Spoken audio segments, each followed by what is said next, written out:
Bonjour à tous et bienvenue sur la chaîne pour une nouvelle analyse. On va s'intéresser aux indices, on va parler du CAC 40, on va parler du DAX, du SPI 500, de l'US 30, le Dow Jones et aussi on va parler du Nasdaq. Ce qui est intéressant, très intéressant, c'est que cette semaine a été incroyablement riche en émotions étant donné que vendredi on a quand même perdu 1% sur le CAC 40. Et pareil, on a perdu 2% sur le SPI 500. Alors, c'est lié à quoi? C'est lié en ce moment bah, à la guerre commerciale entre, comme d'habitude, les États-Unis et l'Europe, mais aussi aux taxes potentielles douanières qui ont fortement impacté le SPI 500 et aussi une baisse généralisée de la consommation. On va voir que les chiffres sont pas super.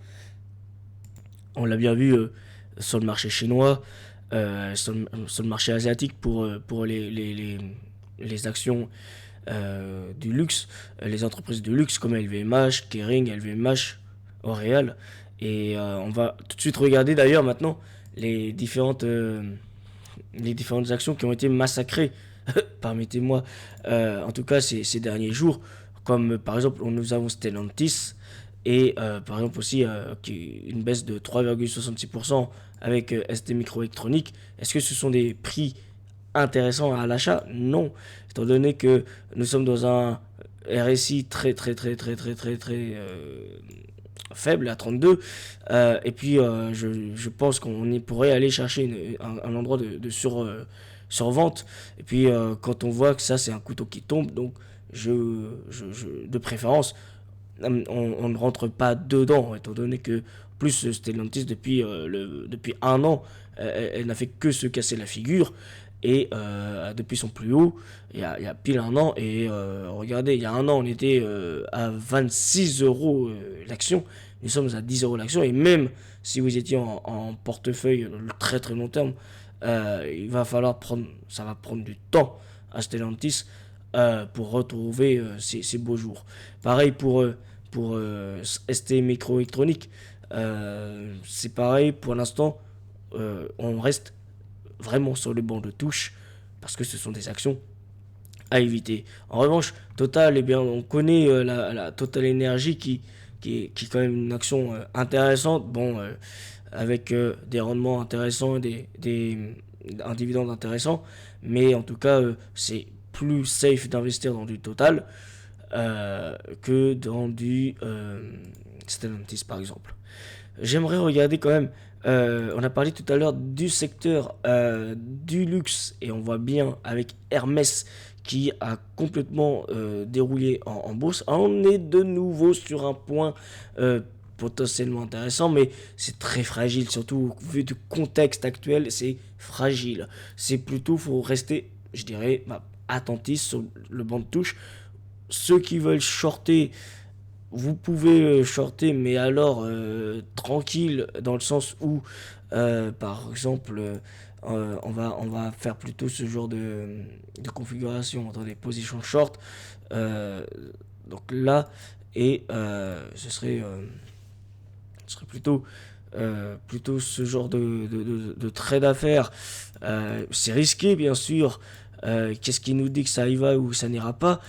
En tout cas, shorter cette action, c'est ce qu'il faudrait faire en fait, tout simplement. Étant donné qu'en VIX, on pourrait aller le chercher encore, il y a encore de la marge, un petit peu de marge pour aller chercher des plus bas, mais même si on est sur un endroit où potentiellement on pourrait combler ce gap, mais bon, c'est moyen, c'est pas qualitatif. Hein. J'ai essayé de réfléchir en même temps, mais c'est pas vraiment qualitatif, vaut mieux pas le faire. C'est quand même incroyable parce que on va regarder quand même son concurrent principal LVMH où pour le coup c'est plutôt intéressant d'intervenir sur LVMH étant donné qu'on est en dessous d'un RSI de 30 donc on est plutôt en zone de survente mais on est quand même sur un espèce de support, un support je sais un peu fébrile mais un support quand même. Regardez, hop, boum boum boum, ça, ce serait un petit peu ce qu'on a. C'est ce qu'on a. On est dans un, on a rebondi dans le haut du rectangle. Le bas du rectangle, pour être précis, ce serait ici. euh, entre 567 et 587, donc on est plutôt dans le haut de la zone, et on pourrait aller chercher éventuellement d'abord les 640, puis après les 680. Ce serait un petit peu ça nos targets, hop, et 680. Ce sera un petit peu ça notre target sur LVMH. Il y a peut-être une petite opportunité, indépendamment du contexte actuel, même si d'un point de vue purement chartiste, ça semble se réaliser. Il faut quand même rester prudent d'un point de vue fondamental avec toutes les actualités. Si Trump dit, il y a tout, les articles de luxe, on va vous les taxer à 25%, 35% ou plus ou moins, eh bien là, ça risque évidemment d'avoir un impact fort sur la société LVMH. Et d'ailleurs, pas uniquement sur LVMH, mais dans le secteur du luxe en général et les produits associés. On va regarder maintenant ce qui est intéressant, c'est l'action qui a eu le plus,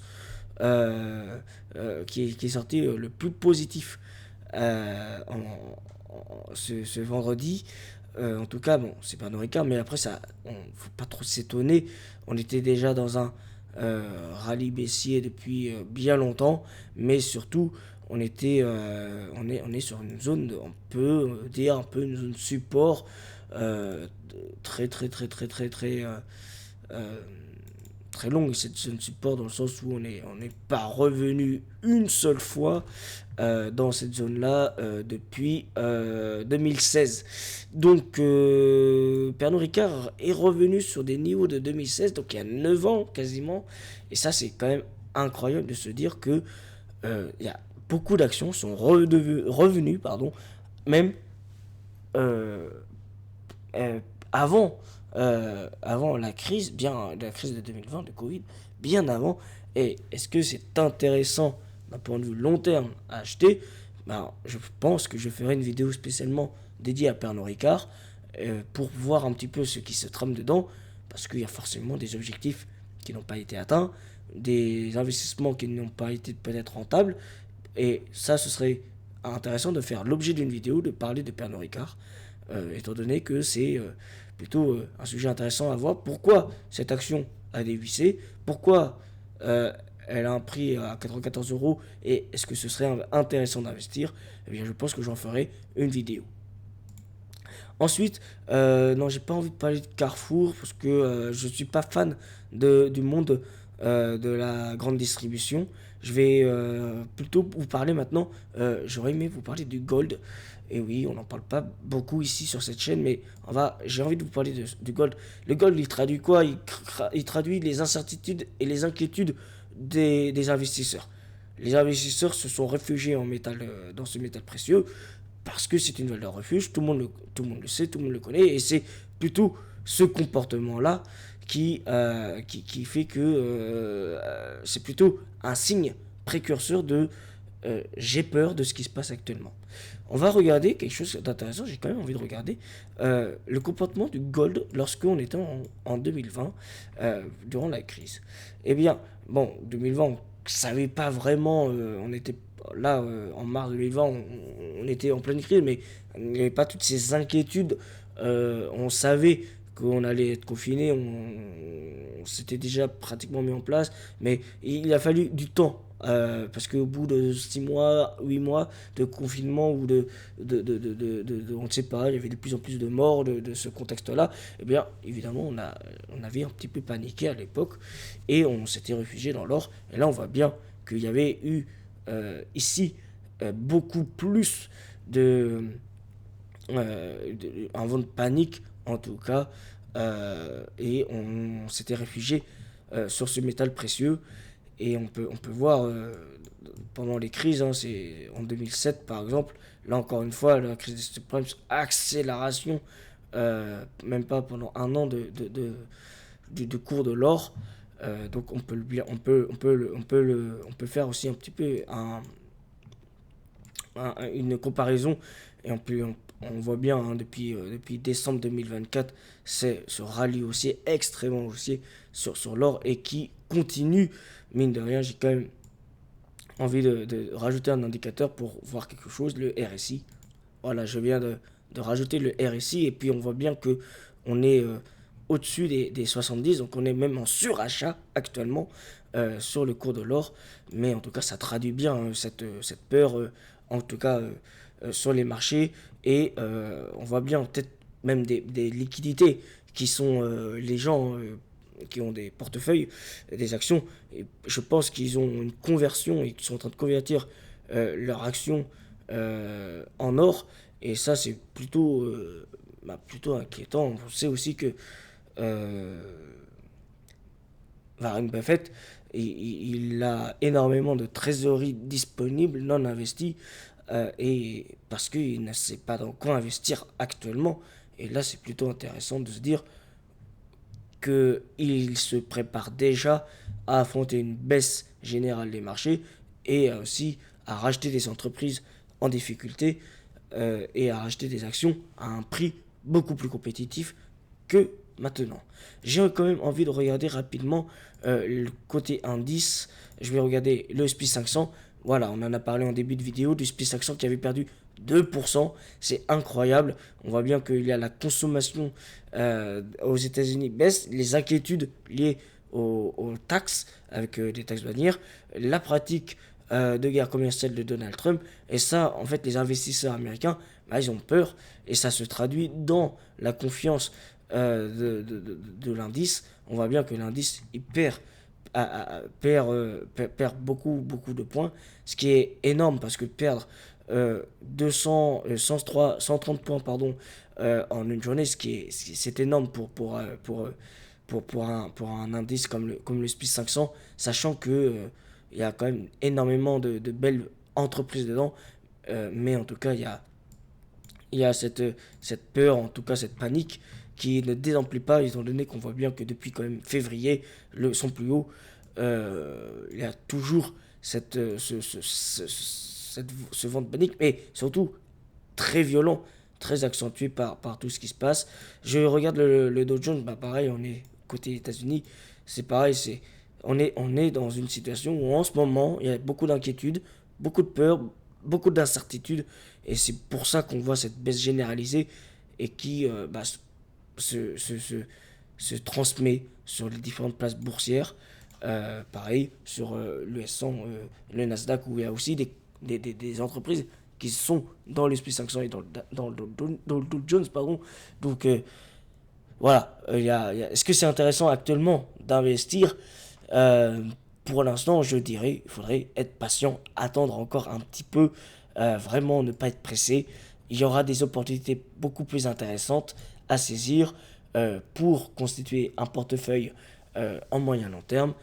Sur les cryptos, rapidement, c'est intéressant parce qu'on voit bien que Bitcoin, il suit la trajectoire du SP500, il suit tout ce qui se passe. On voit bien que Ethereum et Bitcoin Cash suit le même mouvement du Bitcoin. Donc en fait, tout ça c'est connecté, tout ça c'est corrélé à un moment donné. Pour l'instant, en tout cas, il n'y a pas non plus de reprise en soi où on pourrait se dire, tiens, le CAC 40 est dans une zone où on pourrait rebondir. Non, pour l'instant, on est vraiment bien bearish, on est baissier, on est rentré dans une ère où les prix vont baisser, les actions seront peut-être plus intéressantes en termes d'opportunités à l'achat pour se constituer du DCA en long terme. Voilà, ce sera tout pour cette analyse. C'était Radetzky Capital. Je vais changer de nom aussi. Et moi, je vous laisse sur cette analyse. Je vous souhaite une très bonne séance pour lundi et à très bientôt.